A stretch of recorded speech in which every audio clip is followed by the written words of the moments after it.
After age 60, your brain loses more than 0.5% of its volume every single year. That is measurable shrinkage, neurons dying, connections dissolving, tissue thinning. But a 2024 study published in Nature Aging, covering more than 80,000 participants across 12 countries, found that people who actively use more than one language show significantly slower rates of cognitive aging. Learning a new language after 60 does not just teach you words, it physically rebuilds the brain structures that aging is destroying. The common belief is straightforward. After 60, your brain is in decline and nothing will reverse it. You can slow it a little with crossword puzzles, maybe some walking, but the trajectory is fixed, downhill. That belief is not only incomplete, in key respects it is wrong. Your brain at 62 or 71 or 78 retains a capacity that neuroscientists call neuroplasticity, the ability to physically reorganize itself in response to new demands.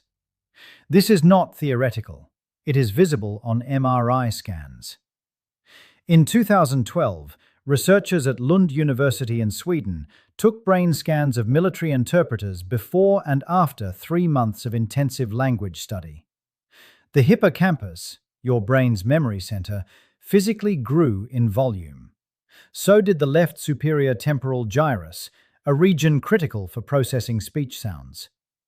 These were young adults, but the mechanism exists at any age. The question everyone asks is, does this still work after 60? Can a shrinking brain actually grow new tissue in response to learning a language? The evidence says yes, but through a different mechanism than most people assume. It is not about memorizing vocabulary. It is about what the act of switching between two language systems forces your prefrontal cortex to do every single second you practice. And that forced activity triggers a cascade of structural preservation that no other cognitive exercise replicates in quite the same way. To understand why language learning is uniquely protective, you need to understand what is actually shrinking in your brain after 60. It is not a uniform decline. Specific regions deteriorate faster than others, and the regions that deteriorate fastest are, not coincidentally, the exact same regions that language learning forces into overdrive. The prefrontal cortex loses volume faster than almost any other brain region with aging. This is the area responsible for executive function, your ability to plan, focus, inhibit distractions, and switch between tasks. A 2019 review in the journal NeuroImage analyzed 56 longitudinal MRI studies and confirmed that prefrontal volume loss accelerates significantly after age 60, reaching rates that exceed other cortical areas by 20 to 30%. Here is why that matters. When you speak a second language, even poorly, even haltingly, your brain must simultaneously activate two entire language systems and suppress one while using the other.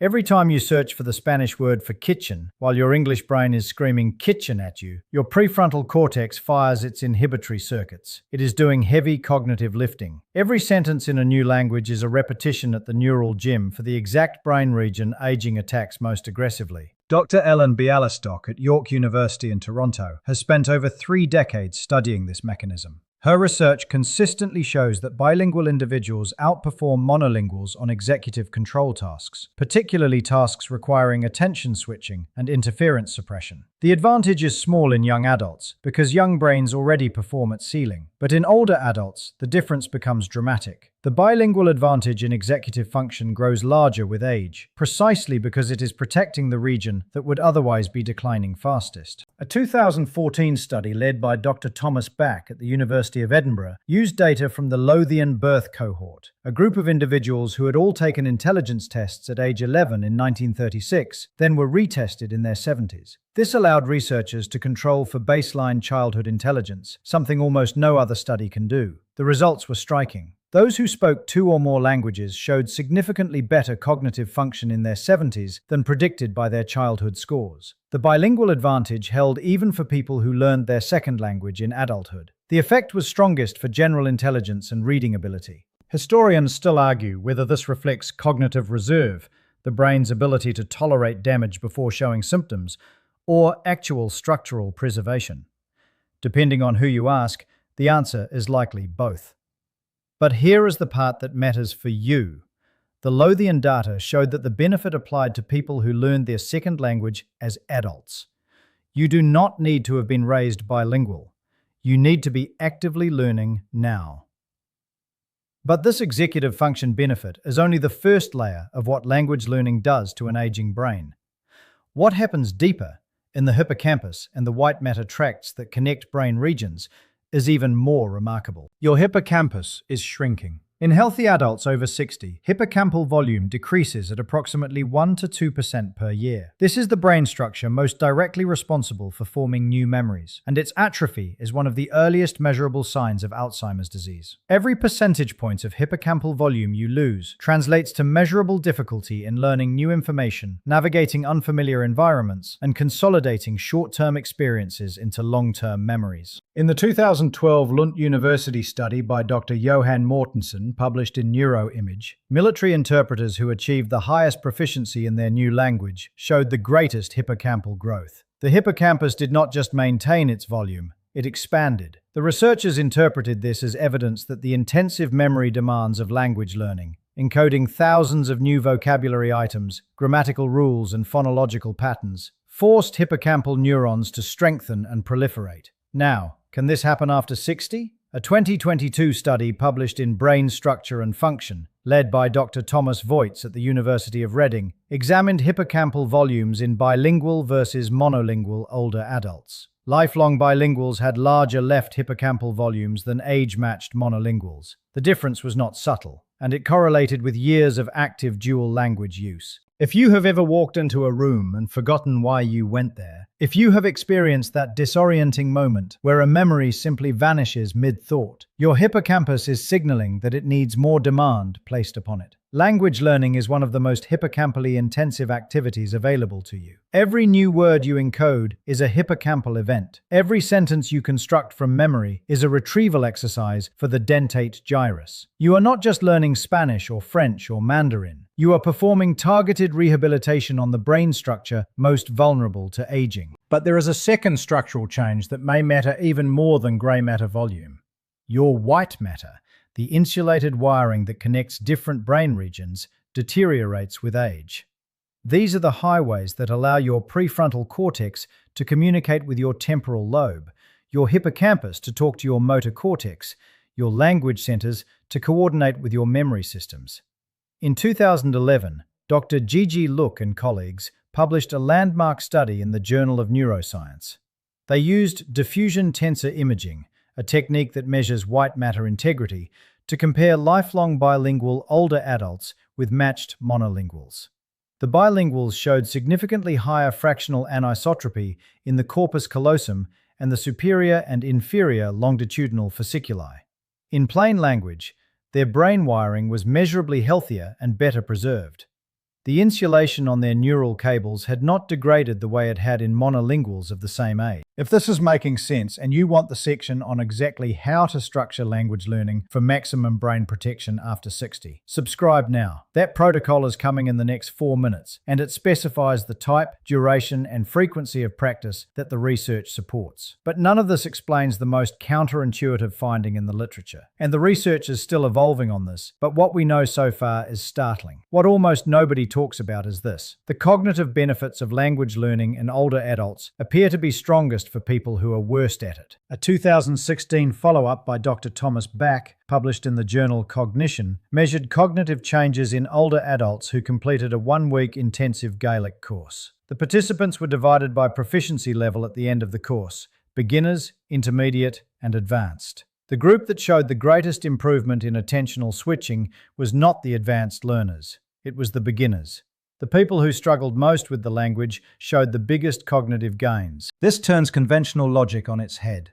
Most people over 60 avoid language learning because they believe they will be bad at it. They assume that struggling, forgetting words, butchering pronunciation, failing to understand native speakers, means the activity is not working. The opposite appears to be true. The struggle is the mechanism. Your brain does not grow in response to easy tasks. It grows in response to difficulty.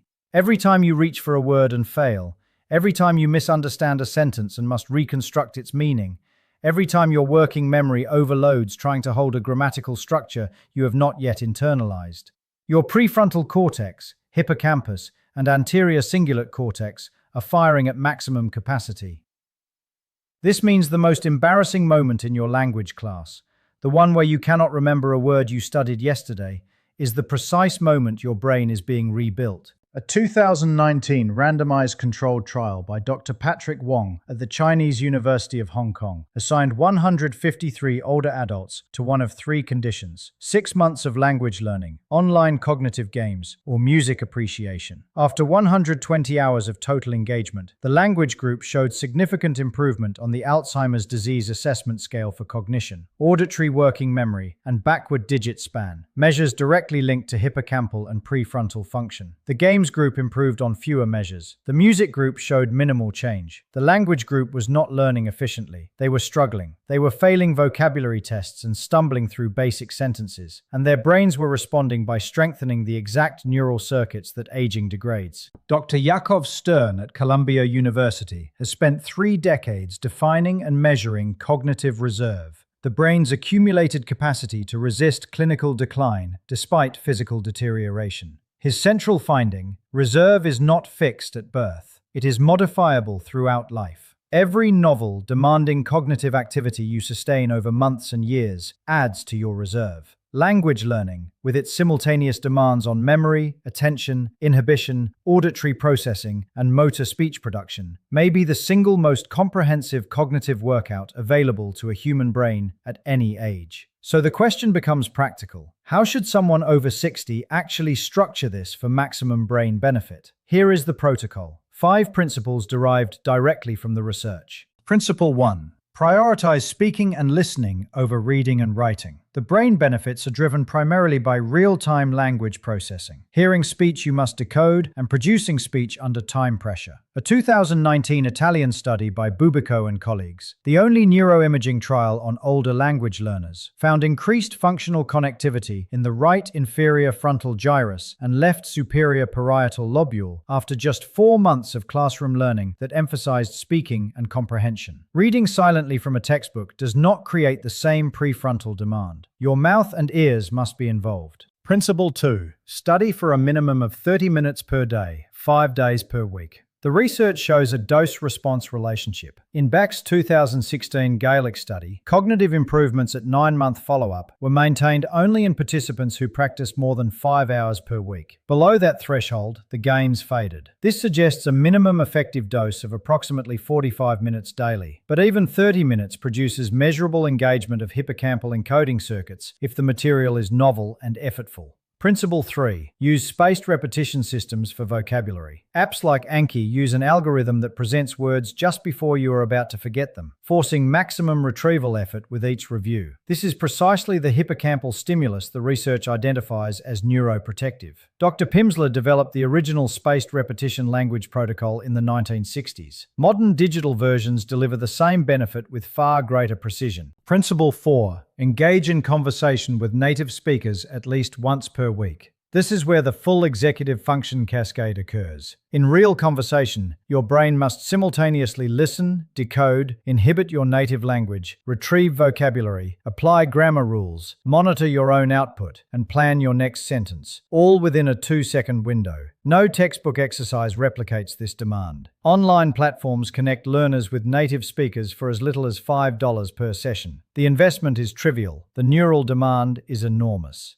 Principle 5. Choose a language that is genuinely difficult for you. The Back research suggests that struggle, not proficiency, drives cognitive benefit. If you already speak some French from high school, choose Mandarin or Arabic or Japanese instead. The further the new language sits from your native tongue, the harder your brain must work to process it, and the greater the neuroprotective stimulus. If even one of these principles was new to you, hit like. It tells the algorithm to push this to more people whose brains need this information. Dr. Jubin Abutalebi at the University Vita-Salute San Raffaele in Milan has published multiple studies showing greater grey matter volume in the anterior cingulate cortex of bilingual older adults, a region directly tied to conflict monitoring and error detection. His work suggests that the brain does not merely tolerate the demands of dual language use, it physically adapts to meet them at any age. Here is the larger truth. Your brain after 60 is not a fixed object slowly winding down. It is a responsive organ that still reorganizes itself based on what you demand of it. The research across multiple labs, multiple countries, and multiple decades converges on a single principle. Cognitive demand preserves cognitive function, and no single activity creates more simultaneous demand across more brain systems than learning to speak a new language. You do not need to become fluent. You do not need to pass a proficiency exam. You do not need to be good at it. In fact, the evidence suggests that being bad at it, struggling with it, failing at it, persisting through the frustration of it, is precisely what your shrinking brain requires. I want to hear from you. Drop a comment. Have you ever started learning a language later in life? What stopped you, or what kept you going? A study of more than 80,000 people across 12 countries found that multilingual individuals show slower biological brain aging than monolinguals. Not by a trivial margin, by a measurable, replicable, significant margin. That data exists, it is published, and it applies to people who learned their second language in their 30s, 40s, 50s, and beyond. Your brain does not need protection. It needs a problem to solve. Share this with someone who has been thinking about learning a language but telling themselves they are too old. They are not. The science says the opposite. They are at the exact age where the benefit is largest. And if you have not subscribed yet, do it now. Next week, I am covering a specific 15-minute daily brain protocol that 3 separate research teams have linked to measurable increases in hippocampal volume in adults over 65. The data on it is remarkable. Your neurons are not dying because of age. They are dying because of silence. Give them something to say in a language they have never spoken before.